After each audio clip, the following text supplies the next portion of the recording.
And there shall be signs in the sun, and in the moon, and in the stars, and upon the earth distress of nations, with perplexity, the sea and the waves roaring, men's hearts failing them for fear, and for looking after those things which are coming on the earth.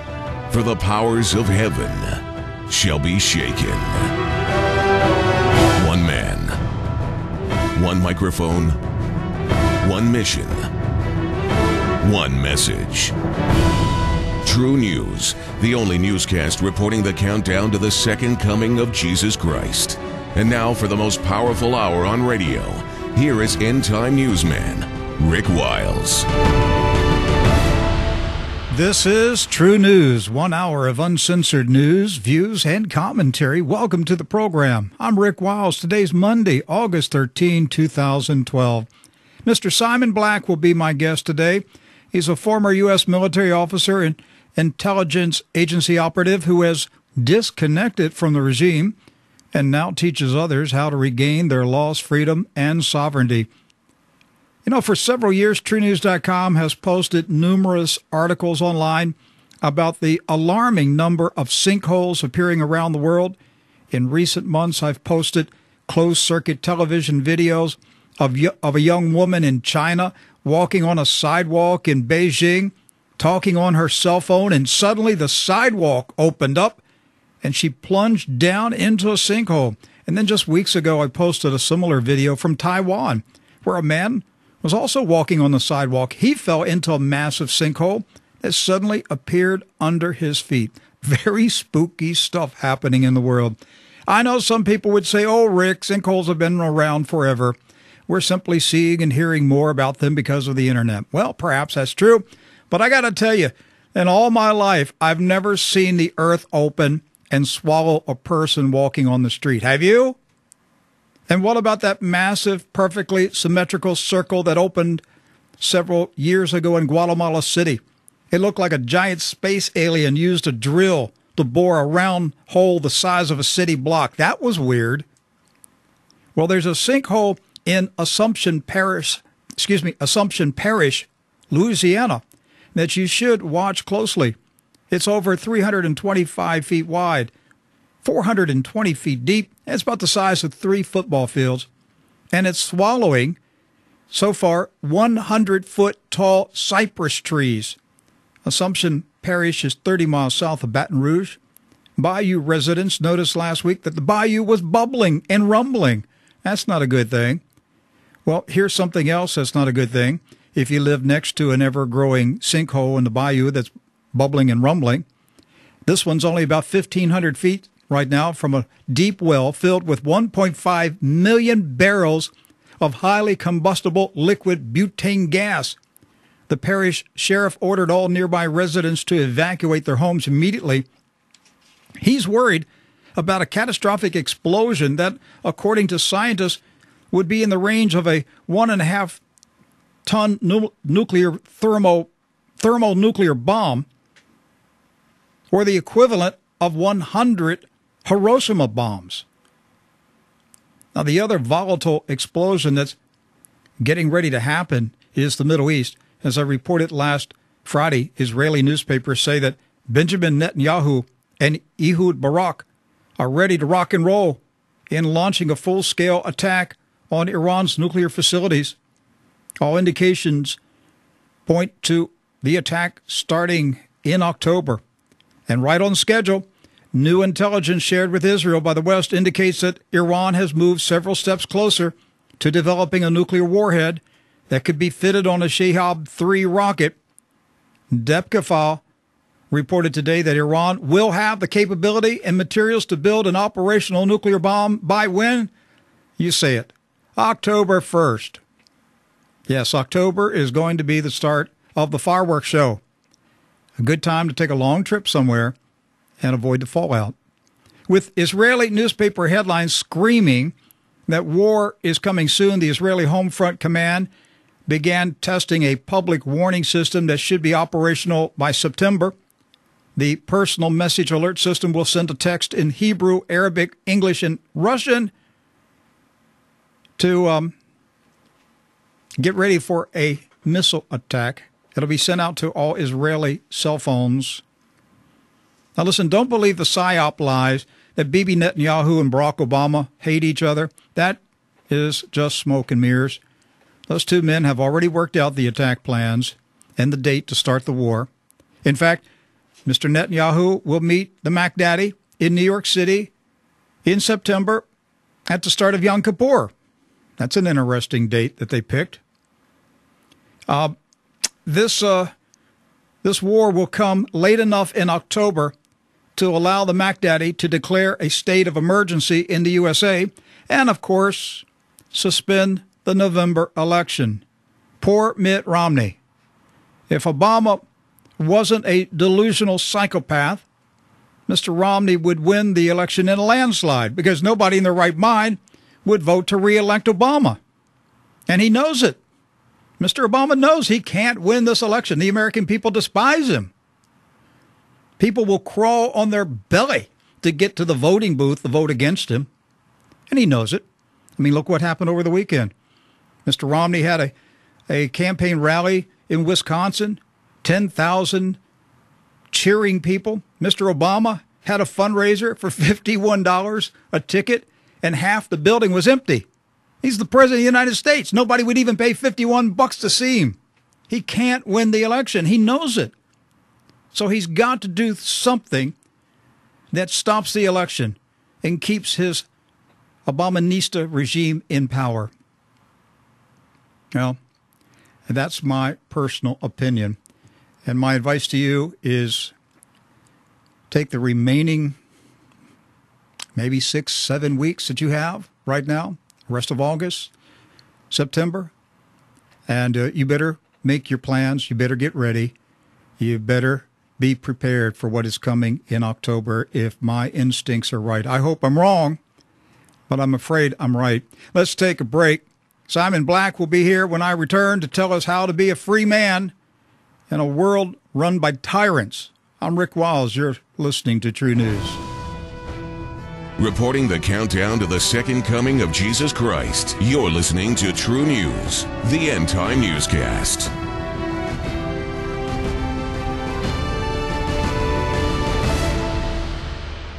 Are you trying to make a decision? The Word of God helps believers with our daily choices.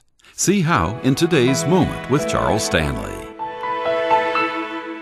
When you and I begin to read God's Word, what happens is we begin to think the way He thinks.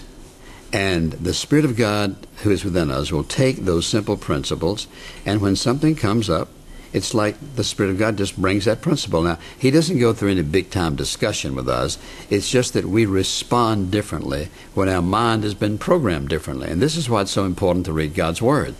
When those ideas, like, for example, living a godly life, well, what does godly mean? It certainly means living unlike what we see around us. When it comes to dress, we want to dress in such a way that honors God. When it comes to what we eat, this body is a temple of the Holy Spirit. Our conversation, our conduct, our character, all of this is a part of who we are. And so as you fill your mind with the Word of God, it's like unconsciously you begin to choose the wise decisions in life. And so the Bible talks about wisdom. And wise choices are the choices that God would have us make in order if we fulfill His purpose for our life. So to me, it's so exciting to live a Christian life because all the answers we need are there.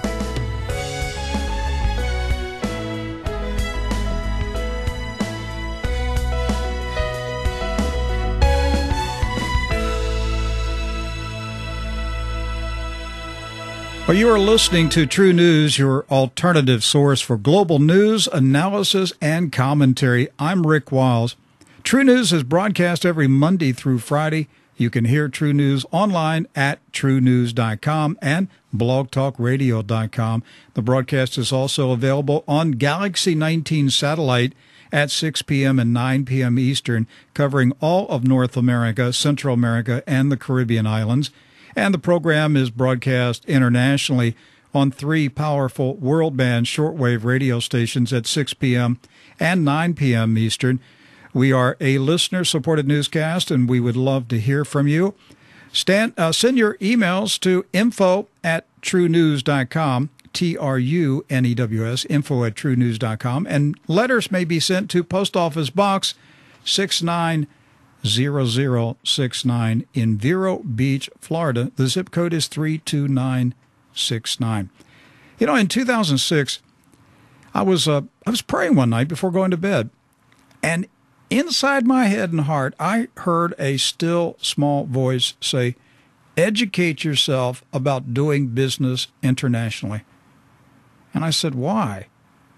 And again, that still small voice inside my head and my heart said, you'll understand when the time comes. And so that began an adventure in self-education about the dynamics and legalities of conducting business and banking and charitable work outside the USA.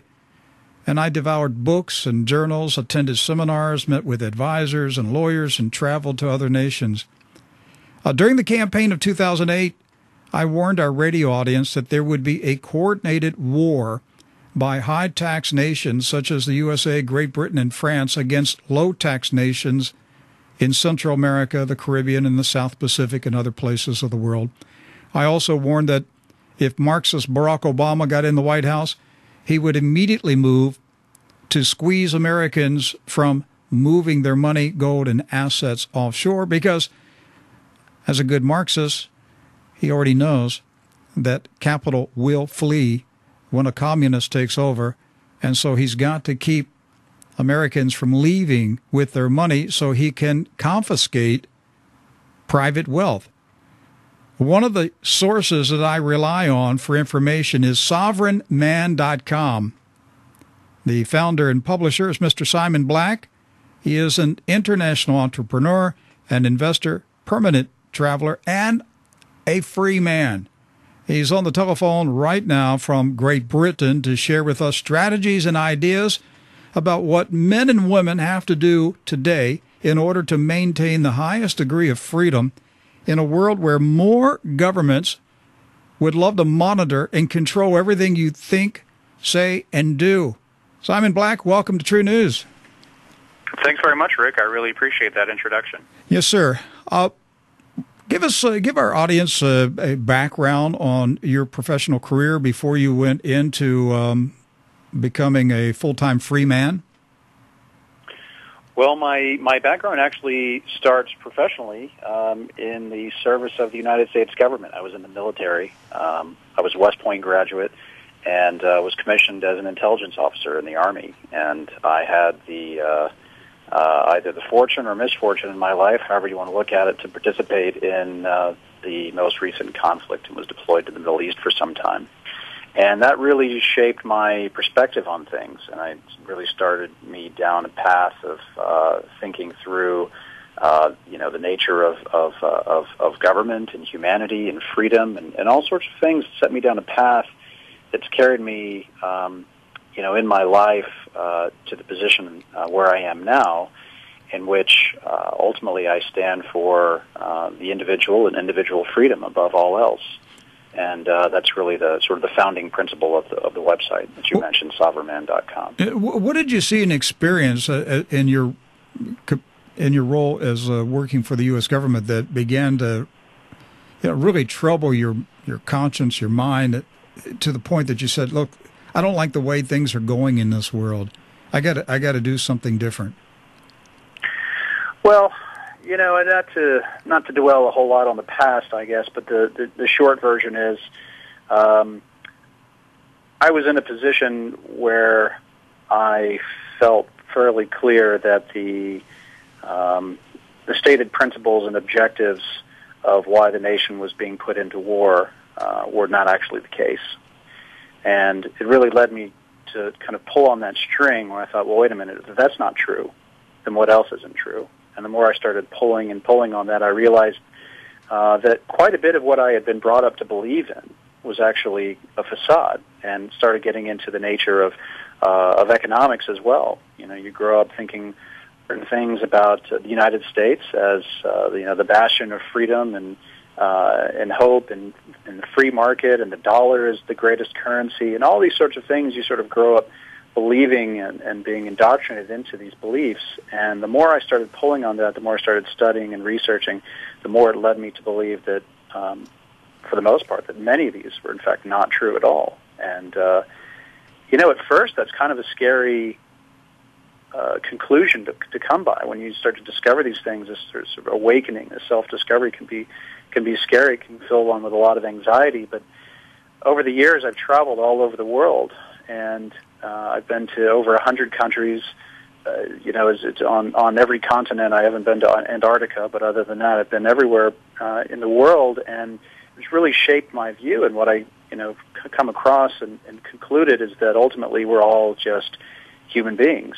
And these ideas about being American or Canadian or British or anything else are really kind of antiquated notions of, building political constructs and enforcing differences as opposed to our likeness and sameness, as we're all just human beings. Yeah, people are really cool all over the world. It's just the governments that mess things up.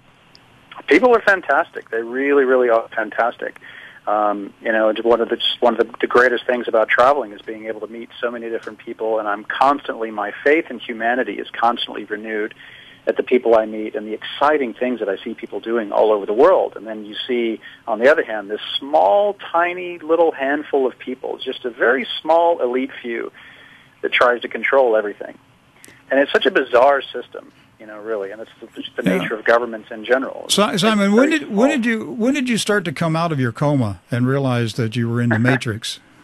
Well, there's sort of I think there's two steps, to that. There's sort of financially and philosophically. Mm-hmm. I've always been sort of an entrepreneur, an investor, really since I was a kid.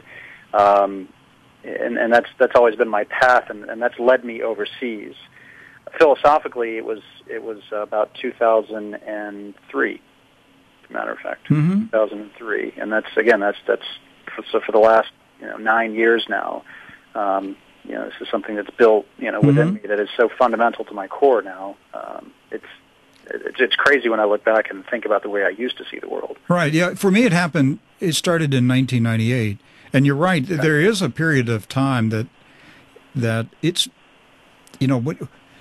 that waking up process is it's painful, it's scary, it's nerve-wracking, and I've joked often that I should invent some type of like deprogramming kit, that we could sell for $99 and just help people get through the process in 30 days instead of taking a couple of years to go through it. But there is a deprogramming process when your eyes open up and you realize, hey, they've been lying to me. This is not true, and now I have to do something with this revelation that I have in my life, and then you finally get on, you get it together, and you start making plans and strategies to deal with life in the real world. So you have this website, sovereignman.com. I'm a subscriber. I really treasure the information I get from you, and I know a lot of our listeners are going to want to become subscribers also, sovereignman.com. As I said in the introduction, I just, in 2006, I just, all of a sudden, I had this nudge inside of me. You need to educate yourself about doing things offshore. And I really didn't understand why. But I do now, because I see the doors are closing here in the USA. And we're going into a fascist police state. And it is frightening. Yeah. Yeah, I'll tell you, one of the, aside from being a sort of a student of the world, I'm also a big student of history. And having gone back and looked throughout so many periods of history, what you find is that this time is really no different. There have been so many other instances throughout history in which there's been a great superpower that has gone into a terminal decline. And there are always, sort of the same sorts of conditions, socially and economically, that seem to crop up, and there's historical patterns that form. And what's happening right now is really very similar to what happened in the decline of the Ottoman Empire and the decline of the Roman Empire. So many different times throughout history, we can go back and look and see the exact same patterns forming. We can see what happened before the decline and what led to the decline, and then what was happening sort of in the society itself during the decline. And all those patterns are really matching up right now. And what it shows is that if you look at that, we just did actually a big presentation for all of our subscribers. It was about an hour and a half's worth of sort of a presentation just to sort of explain all the different aspects of the history, going back and looking at the French Revolution and the fall of the Habsburg Empire and so on and so forth throughout history, to show that throughout history all this pattern is so similar. It's reflective throughout so many different instances of the decline of the great superpower. And what's been happening in the United States, when you look at the lead up to all of this, the economic conditions, it is so similar to all the different cases before. And so the next thing to look at is to say, okay, well, since all the symptoms match up, what are the effects? What are the consequences? And the effects, the consequences, again, throughout all of history are very similar. You have a government that comes in and tries to fix everything. They try and stave off the end game by dominating absolutely everything: capital controls, border controls, travel controls, price controls, wage controls. They try and control absolutely everything. This happened in the Roman Empire. This happened in the Ottoman Empire. I mean, you can go back to Diocletian. You can go. I mean, they tried it. They tried it in the reign of Robespierre during the French Revolution. I mean, there was so many different types of this, where governments just come in and try and control everything and dominate all aspects of society, and they increase their control, decrease the civil liberties of people. This is the same story; it's just a different version, and we're just in the preface right now. We're just barely getting started. And the one thing I like to remind subscribers of Sovereign Man is that when you go back and you look at probably the last time this really happened to this degree was in 1789 in France. When you really look at it, between the time that the French Revolution started to the time that things finally stabilized in France was from 1789 to, I think, 1817. So that's a period of several decades where there was substantial turmoil, and that's not something to be overlooked. That confirms what I've been telling our audience. I believe that this economic crisis that the USA and Western Europe is in right now, this is a long-term matter. It's not going to be fixed at any time in the near future. We're looking at something that's going to go on for decades. And depending on your age, you need to make appropriate strategies and actions to deal with it. Life is not going to be like it was prior to the beginning of this crisis. Everything has changed. And it's not going to go back to normal. The world has changed, and so you might as well just get used to it and make the necessary adjustments in your life to live in this new world. Simon is absolutely. Yes, I agree with you entirely. Mm-hmm. I agree with you entirely, and I think the important thing, just to underscore what you mentioned, is that there is really no fixing it. A lot of people think that, a lot of people still have faith in the political system, and they think if we just get the right guys in office, that's all that's going to be required. Well, first of all, I think anybody that tends to be attracted to politics is a megalomaniac anyways. They want to be politicians because they want to be the guys that are in control. They have a predisposition to wanting to tell other people what to do and tell other people how to spend their money and so on. But that aside, these problems are so big. It's not fixable. When you look at, again, the historical patterns, we're way past the point of no return. You get past 90% of GDP, when your debt level gets north of 90% of GDP. You get to the point where you're spending a huge portion of your entire economy just on interest payments. And the big kicker is when you actually have to borrow money to pay interest on the money you've already borrowed, that is way past the point of no return. You are in unfixable territory. And if you look at the fiscal structure of the United States, in 2011, the United States government took in something like $2.4 trillion in tax revenue. When you just look at mandatory spending programs and defense, the things everybody thinks are sacrosanct, Social Security and defense and pensions to veterans and those sorts of things, the mandatory programs. Before you even get into discretionary spending, the U.S. government was several $100 billion in the hole before they started paying the light bill at the White House or a dime of interest on the debt. So this is a government, this is a system, this is a country that has to borrow money just to pay interest on what it's already borrowed. This is way past the point of no return. Historically, we are well into unfixable territory. So, I mean, the only thing that really can happen is for the system to collapse and reset itself. And and I think this is something that people absolutely have to keep in mind. The idea of thinking, well, I'm just going to, wait it out, and Social Security will take care of me. I mean, really, this is dangerous thinking. This is very dangerous thinking. I think the 50 states of the nation should just jettison District of Columbia. I mean, that's where the debt's at. Legally, corporately, it's all there in the District of Columbia, Yeah. Let them go bankrupt. Right. But truthfully, Simon, I mean, there really is no way to fix this other than there has to be a collapse and a reorganization of the United States government. I don't see any other solution. Well, if you think about what that means, because the word is kind of thrown out a lot. People say collapse, and so I kind of like to define, terms and what I think that means. At a minimum, it to me means that there has to be some level of abrogation of the U.S. federal debt. So, what does that mean? We're talking, a unilateral default on probably foreign-held debt. They'll paint the Chinese to be financial aggressors and default on debt to the Chinese government. They'll default on the debt that's held by the Federal Reserve. People say oftentimes, I don't know if you've ever heard this before, people say, oh, the U.S. government debt isn't such a big deal because we owe it to ourselves. That's something that, people say all the time. We owe it to ourselves. And what that means is that so much of the debt is held by, the Social Security Administration, for example, because the Social Security Trust Fund buys all these Treasury securities.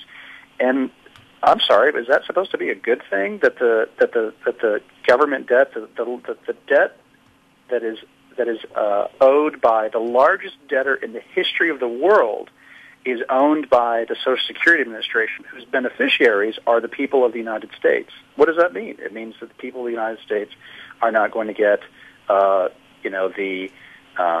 benefits that have been promised to them. So when we're talking collapse, that means default. And it's default in a number of things. Default not only on the financial securities, but also on obligations that have been promised to citizens for their entire lives. Obligations as basic as defense, security, public utilities, all these types of things that the government has been saying, pay us taxes and we will give you these benefits. We'll give you your pension. We'll give you your health care. We'll give you all these things. There's going to be an absolute default on those benefits as well as the financial securities that people call treasuries. And that, given that the entire world economy is based on this, U.S. government treasury security as the risk-free rate, as the basis for the entire global financial system, a default on that instrument will absolutely send the entire world economy into a complete tailspin. So, I mean, a default on the U.S. obligations to China can only be, in my view, settled one of two ways, peacefully or violently. Right. If it's done peacefully, obviously China is going to demand heavy capitulation from the United States of America. There's going to have to be a surrender of sovereignty to China if it's going to be done peacefully. And then the other option is it's done violently, and China says, hey, we're coming in to collect what you owe us. All right. Yeah, I mean, either way, it's not a good scenario. There's no winner who comes out of that. I mean, I'm not one to believe necessarily that the Chinese are going to go rushing into war. Decades of China's one-child policy has left Chinese society prizing their children more than almost any other society I've seen around the world. In China, they call them the little princes, the little emperors. Children are spoiled to death. It's actually created a major diabetes problem because of, the people in China spoil their kids with donuts and sweets and stuff. But they also have a heavily topped population that's male without a corresponding number of females to marry those young men. That's right. So countries send them to war. That's right. Yeah, it is definitely a possibility, and I don't think it's a possibility that should be discounted at all. But the possibility of a peaceful resolution, well, what does that mean? It means that, there's the old, fool me once, fool me twice. The steps that the Chinese government would take, which is assuredly going to become the largest economy in the world, at least on a nominal GDP basis, the steps when the two largest governments in the world, two largest economies in the world default on each other, that's not a situation that's going to turn out good for anybody. And the things that result from that, the decline in trade and economic relationships, potential embargoes. I mean, any peaceful solution that doesn't involve military conflict is not going to be pleasant. Mm-hmm. Military conflict is certainly not going to be pleasant. So, the whole thing is a situation that anybody that I think everybody can see the writing on the wall. It's just a question of thinking through a little bit more in the future and then having the discipline and wherewithal to actually take action and do something about it, because you can't rely on the government to steer society through the murky waters that we've entered. But individuals have all the power in the world to do whatever they want to do for themselves. Simon, do you think the Federal Reserve is insolvent? Oh, absolutely. Absolutely. If you and this isn't even to say that I believe that it's insolvent is like saying I believe in the tooth fairy. Mm-hmm. If you look at the Federal Reserve's own numbers, this is just a fact. You look at the Federal Reserve's own numbers and their balance sheet, and you look at the assets that they have on the books, and you look at the liabilities they have on the books. The Federal Reserve works like a bank, so the liabilities they have are currency notes and money supply that's an issue and these sorts of things. The assets they have on the books are all the Maiden Lane and all the assets they bought up, all the Treasury securities. If you look at the assets and liabilities and you subtract the liabilities from the assets, just as you would in any business or any bank, obviously you want a bank that has more, you want a business that has more assets than liabilities. The Federal Reserve, based on their own numbers, has capital, sort of net assets minus liabilities, that's so tiny, that's so small as a percentage of its assets, it's basically in Lehman Brothers territory. You remember Lehman Brothers, they were saying that it was so highly leveraged that, it was like a 30-to-1, 40-to-1, 100-to-1 ratio that they could only afford to lose the tiniest fraction of a percent on their assets, and they went bankrupt. And, of course, that's what happened. The Federal Reserve is way beyond Lehman territory now in terms of how highly leveraged it is. It has very, very, very, very little capital and an asset base that has been expanded by just conjuring money out of thin air. And in doing so, when it conjures money out of thin air, it ends up buying, holding Treasury securities and then circulating money into the system or as excess reserves in the banking system. Simon, I'm closely watching September 12. There are a number of things that will happen on September 12. The German Constitutional Court will rule on the constitutionality of Germany participating in the European Bailout Fund, which doesn't exist. This bailout mechanism, this $1 trillion bailout mechanism, doesn't even legally exist, and it has no money because it only has promises from countries that are broke and would have to go borrow the money to put into the bailout fund. So the whole thing is a big charade. But anyhow, the Constitutional Court in Germany rules on this on September 12th. The Dutch have their elections. There's a strong possibility that the anti-bailout candidates will win a significant portion of the seats in the Dutch parliament. There are other elections going on that day. And, if we go back in 2008, it was around September 11, September 12 that Lehman Brothers was going down the toilet drain. Are you expecting things to change in Europe this September? I think that I spent the last couple of months traveling around Europe, and my sense is that citizens in Europe they're tired of bailouts, they're tired of all the stuff that, they're tired of all the Euro crisis. People are just sick and tired of all of it. And so this idea, this is a continent that has been constantly at war with itself. The Germans against the French, and the French against, French against the English, and the Prussians and the Austrians, and the War of Spanish Succession. This is a continent that has literally been at war with itself for over 1,000 years. And it's just been for the last couple of decades that all of a sudden they've started to play nice with each other. And this concept of, well, we'll just let the Germans bail everybody out is so absurd, and it just doesn't fly with anybody who isn't a bureaucrat or a politician. And so Europe is.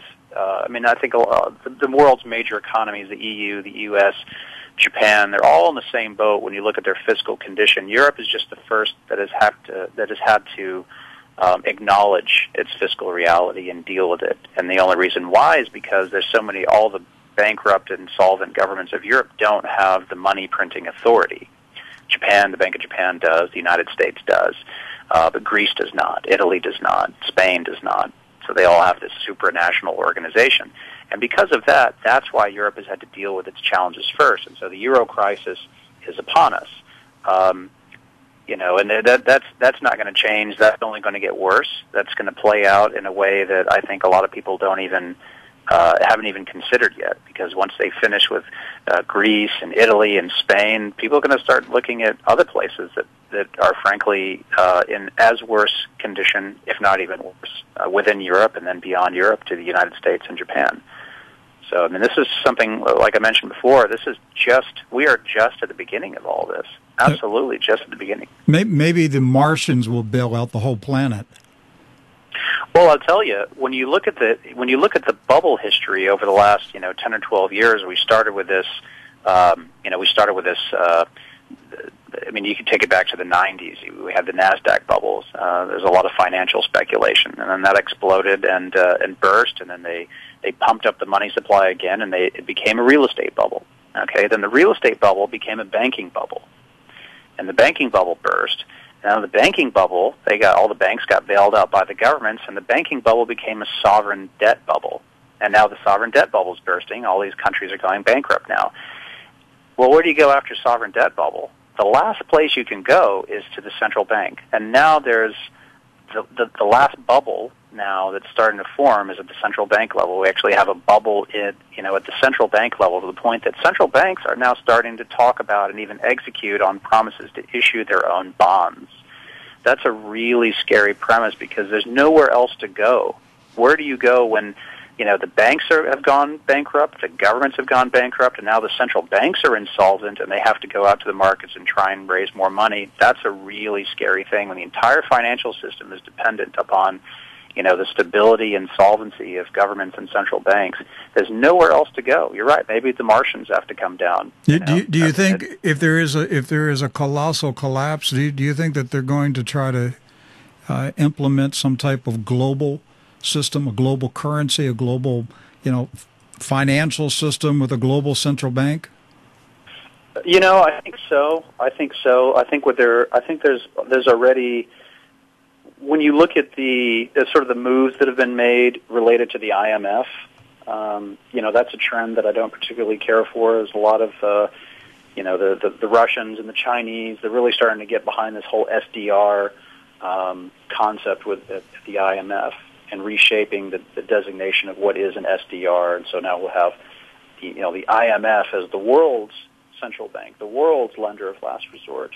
And people hold their international reserve accounts with the IMF and this special currency that they create that only sovereign governments have access to. So that's probably, the next step, if there is one. We go from central banks now to the IMF, but at some point, it's where do you stop? You can't keep creating supranational organizations to bail out the supranational organizations that you've already created. At some point, the system just has to acknowledge that they can't keep the party going anymore. Yeah. And the interesting thing is that the market actually does that. At some point the market starts going, okay, I don't want to participate in this anymore. And I think that's why we've been seeing the action in the gold market over the past couple of years that we've been seeing. That's what I wanted to get to. Are we going to see a pushback from people saying, I'm just fed up with, you guys have made a mess of the whole world. We're fed up with it. We're not going to put up with this anymore. And are we going to see some people pushing back against these clowns that have made such a colossal mess of the whole system? Oh, absolutely. This is, again, when you look through history, this is the thing that has always happened. When governments start playing games with their money supply, the market pushes back, and goes to an alternative. It's been happening for millennia. It happened in the Roman times. It happened in in times of the Venetians and the Habsburgs. It's been happening for millennia. And this is just another instance. I mean, this whole concept of paper currency that isn't backed by anything, this is a very new phenomenon. It's only 100 years old. This fractional reserve fiat system where they just, banks and governments conjure money out of thin air. It's a very, very new system. And so the idea of going back to precious metals, all we're really doing is just reverting to the mean, the way things have been going on for a very, very, very long time. There's also some interesting, things happening in the realm of digital currencies. I think that has a very interesting future. The concept of digital currencies, and some other alternatives out there. But people have been pushing back for a very long time. I mean, during the in the early revolutionary days in the United States, so the United States government, the provisional colonial government at the time was issuing these continentals. I'm sure many of your listeners are very aware of those. And of course, those were debased and devalued extremely quickly, giving rise to the expression "not worth a continental." And people were really looking for various stores of value. Of course, precious metals were still very much in vogue at the time, but people as a store of value in the early colonial days and the revolutionary days in the early history of the United States were holding whiskey. I mean, there's so many different things were used as mediums of exchange and stores of value besides the paper currency. I mean, the concept of using whiskey, it's kind of funny to us, but it's just another example of the market, historically the market pushing back against, government debasement and devaluation of the money supply. Mm-hmm. So, let's take the remaining 10 minutes and let's talk about proactive strategies to survive and prosper in this very dynamic new paradigm that we're all in. For Americans, we have our own set of problems because of the IRS and Barack Obama, the Treasury Department, being used to corral Americans and try to block them from taking their money and their gold and assets and getting out of town before the whole thing comes down. There's an outfit based in Paris called the OECD. A lot of people, when they read it in the newspapers, they think it's a government organization. No, it's a think tank. It's a bunch of academic clowns in Paris who run around the world meddling in other nations' affairs and writing ugly reports about them. Talk about this OECD and the impact it's having on the smaller nations, and will there be some type of organized pushback from those smaller nations who are just getting sick and tired of being told what to do by this outfit? Well, it's like being in elementary school. The OECD is the teacher, and it's like writing your name on the chalkboard when you've been a bad boy. It's so immature and childish. So the OECD is this, as you said, it's just this silly little organization run by a bunch of clowns and bureaucrats who think that they're doing something meaningful in the world, and they go around and they, score countries on, on completely discretionary criteria that benefit, the Western developed countries at the expense of everyone else. And they go around and they put you on a list. You're on the black list or you're on the gray list. Again, like you're a child in elementary school, and the teacher writes your name on the board when you've been a bad boy. And so this happened. There was a couple of years ago. There was this big scare. They went around rating different nations' banking systems. And so, a country like Uruguay, for example, a little small country in South America, they decided in their sole discretion that Uruguay didn't have a banking system that they particularly cared for, and so they put Uruguay on the blacklist. The Philippines, and these types of countries. But there is already a huge backlash now, where these countries are getting together saying, what the hell with you? We don't need to do what you say anymore. Are they driving them into the arms of the Russians and the Chinese, the BRIC nations? Oh, they can't do it fast enough.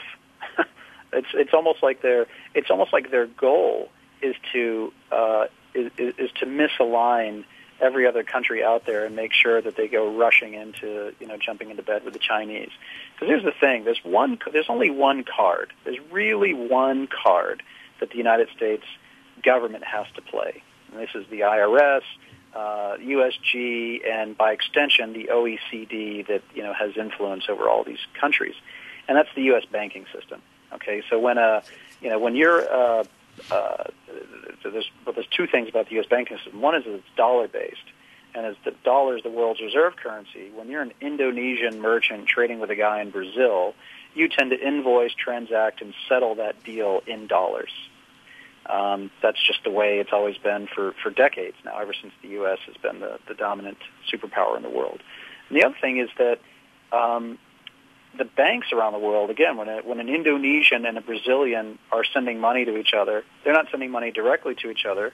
Those funds pass through the U.S. banking system. It goes from Brazil to Bank of America in New York, and from Bank of America to Jakarta. So, in a way, the U.S. banking system has become, the centerpiece for the global banking system. And all that's happening now is so what the U.S. government does is it says you will be compliant, otherwise we'll cut you out of our banking system. So if you're a little bank in Indonesia, or Uruguay for sure, you're a little bank in Uruguay, and somebody, the U.S. government threatens to cut you out of its banking system, you're hosed because you can't do business with the rest of the world anymore. But now all that's happened is, the market is starting to go, okay, well, we'll just bypass New York. And so what that means is that increasingly now New York and the U.S. banking system is becoming less and less relevant, and you have, places like Hong Kong and Singapore and even mainland China becoming more and more and more relevant, that are becoming the dominant banking centers in the world. And by many measures, many statistics today, places like Singapore and Hong Kong are actually the top financial districts in the world. And they've actually far surpassed New York by many objective standards. So America's efforts to control, I should say, the efforts of the elite in America to control everybody else is actually backfiring, and it's forcing other nations to reach out to China, Russia, India, Brazil, and say let's create an alternative financial banking system so the U.S. doesn't have this power over us. Exactly. Wow. Exactly, and that's the thing again. That's the key lesson from history. This time is not different. This has happened so many times before. Every time the superpower goes into decline, the elite try and put a stranglehold to make sure they can control everything. And, of course, it fails. And the more they try to control, the more it just hastens their own decline. Simon, I get a lot of emails and calls from listeners who say, Rick, I got a lot of gold and silver and precious metals of various types. I want to get it out of the United States. I don't know how to do it. I don't know where to put it. What do you recommend? What could you tell us? Well, that's a great option. You had mentioned before, what's the thing in general for people to do? I'll just back up and just address that briefly, because I'll tell you, most people, unfortunately, you got a couple of options on what do you do. The option that most people are going to go with is they're going to do absolutely nothing. It's because they've been sort of deluded their entire lives that the government's going to fix it, the government's going to take care of them, the government's full of a bunch of smart guys that, they're not going to let anything bad happen. And, unfortunately, that's really dangerous thinking, because the government is the problem and not the solution. The other thing to do, the other option is that clearly the system is broken, and you can do your best to just try and get out of the system altogether. And, you see people do that, and that's a hard thing to do. I've seen people, sort of attempt to do this, and they start dealing in all cash and, all these types of things. And that's a hard thing to do, to try and just sort of get out of the system altogether. The model that I recommend is, the system is broken, but you can sort of learn to use it against itself. So all of these different countries, some of them are rising, some of them are falling. There's clearly, economic problems in many countries around the world. But you can use the system against itself, and, by doing so, really diversifying a lot of your assets and interests, whether personally, professionally, financially. Diversify this to the greatest extent you can overseas. And you touched on one, gold. A lot of people are probably sold on the idea of holding precious metals. I would suggest that holding precious metals in your home country, particularly if you're in one of these insolvent countries like the U.S. or the U.K. or Italy, one of these are not places that you want to hold the preponderance of your personal financial assets. It's just a dangerous thing to do, because when governments go bankrupt, as they have throughout history, they make a grab for their citizens. They plunder their citizens' wealth. This is a historical pattern that is already being repeated around the world and will continue to be repeated. So I think one of the smartest things people can do is to hold precious metals and do so outside of their home country. So if you're in the United States, that means moving it to a place abroad. And there are a number of great places to hold precious metals. I think Singapore is one of the best places in the world to hold precious metals. Hong Kong is a great place to hold precious metals. I mean, these are places that have growing, thriving economies. Austria, another pretty good place to hold precious metals. I mean, there's a lot of really good. Switzerland, another good place to hold precious metals. There are a number of places. Again, what you're really looking for is stability and discretion and privacy. And frankly, precious metals, particularly overseas, is about the only way now that you can actually have some financial privacy anymore, because everything else within the banking system is all recorded and reported to the government, and bankers are really just unpaid spies of government. But precious metals is in a completely different category. It's the only way you can really have any element of financial privacy anymore. But holding it overseas, where it can't be grabbed by your home country's bureaucrats, that's definitely the way to go. And the other question that people ask me is, well, how do I get it there? Well, there's a number of ways to do that. That's probably another hour-long conversation. Right. To be honest with you, it's not something I would be doing a great disservice to any listener by trying to capture that in 60 seconds. But there are very sound, legitimate, legal, completely sound, completely legitimate. But there's some kind of very specific details that I'd kind of need to walk people through. And these are the types of things we talk about a lot on our site. In fact, we have a lot of free information about moving and storing gold internationally. But this is definitely something that a lot of people should be thinking about, because even the U.S. government has in its past, in the not too distant past, confiscated precious metals from its citizens.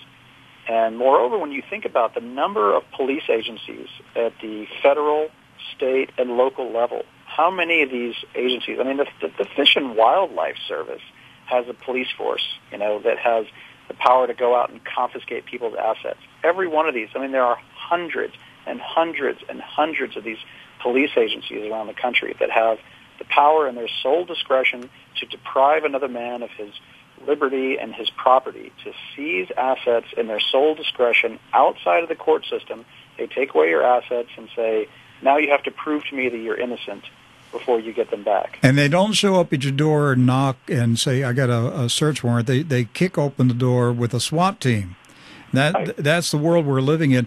Simon, tell us real quick for our listeners what they can expect to receive if they visit sovereignman.com and become a subscriber.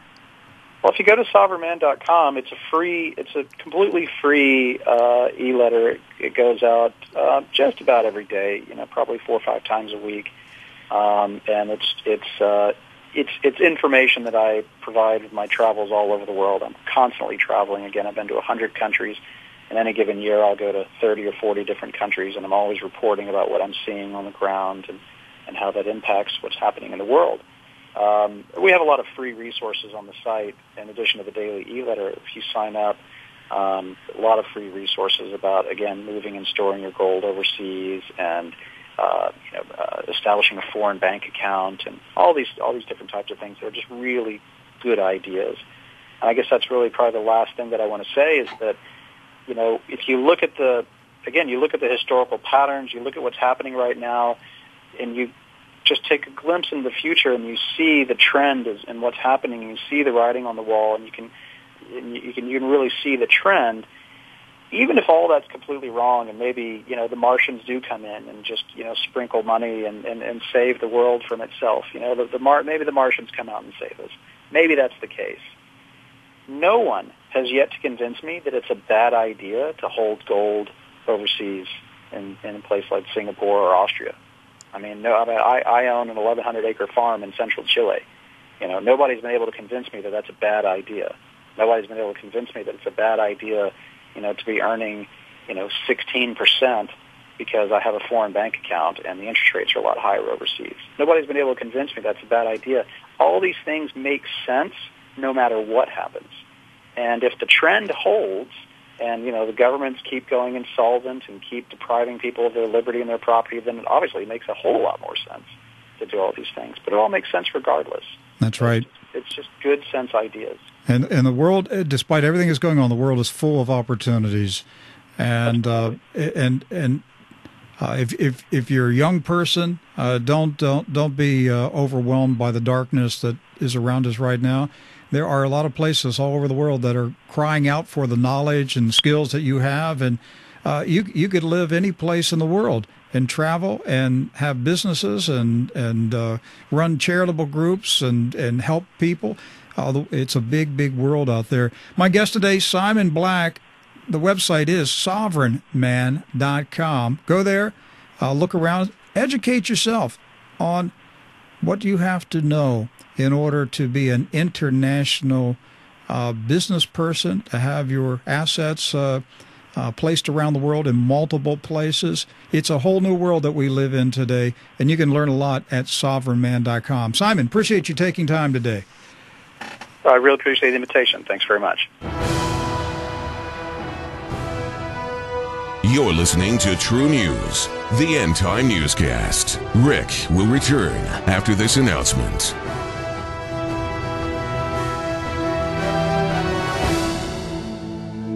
This is Max McLean. What are the blessings that result from obedience to the Lord? Listen to the Bible from Deuteronomy 28. The Lord will grant you abundant prosperity in the fruit of your womb, the young of your livestock, and the crops of your ground, in the land he swore to your forefathers to give you. The Lord will open the heavens, the storehouse of his bounty, to send rain on your land in season, and to bless all the work of your hands. You will lend to many nations, but will borrow from none.